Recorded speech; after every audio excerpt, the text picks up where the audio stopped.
ব্রাজিলের দম্ভ ধুলোয় মিশিয়ে দিল মেসিহীন আর্জেন্টিনা। চির প্রতিদ্বন্দ্বীদের জালে এক এক করে এক হালি গোল। আর্জেন্টিনা ম্যাচের শুরু থেকেই আক্রমণাত্মক মনোভাব নিয়ে খেলা শুরু করে। ম্যাচের মাত্র 4 মিনিটেই আলভারেজের গোলে ম্যাচের ব্যবধান তৈরি করে। এই গোলের পরই আর্জেন্টিনার আক্রমণমুখী খেলার ধারা অব্যাহত থাকে। ম্যাচের 12 মিনিটে আর্জেন্টিনার অ্যান্ড্রু ফার্নান্দেজ গোল করেন।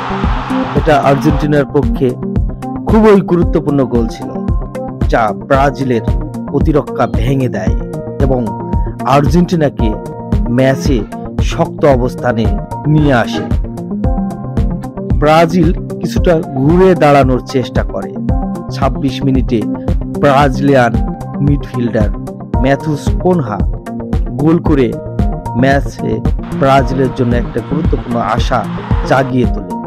এর ফলে ব্রাজিলের খেলোয়াড়রা কিছুটা আত্মবিশ্বাসী হয়ে ওঠে। তবে আর্জেন্টিনার মিডফিল্ডার ম্যাক অ্যালিস্টার এর পরবর্তী সময়ে তৃতীয় পেরেক ঠুকে দেন ব্রাজিলের কফিনে। তিনি একটি দারুণ গোল করেন, যা ব্রাজিলের আত্মবিশ্বাসকে মারাত্মকভাবে ক্ষতিগ্রস্ত করে। আর্জেন্টিনার জুলিয়ানো সিমিওয়ান 72 মিনিটে ম্যাচে ব্রাজিলের কফিনে শেষ পেরেক ঠুকে দেন। তার গোলটি ছিল ব্রাজিলের জন্য একটি একেবারে শেষ ধাক্কা, যেখানে ব্রাজিল আর কোনো সুযোগ তৈরি করতে পারে না এবং আর্জেন্টিনা নিশ্চিতভাবে জয়লাভ করে।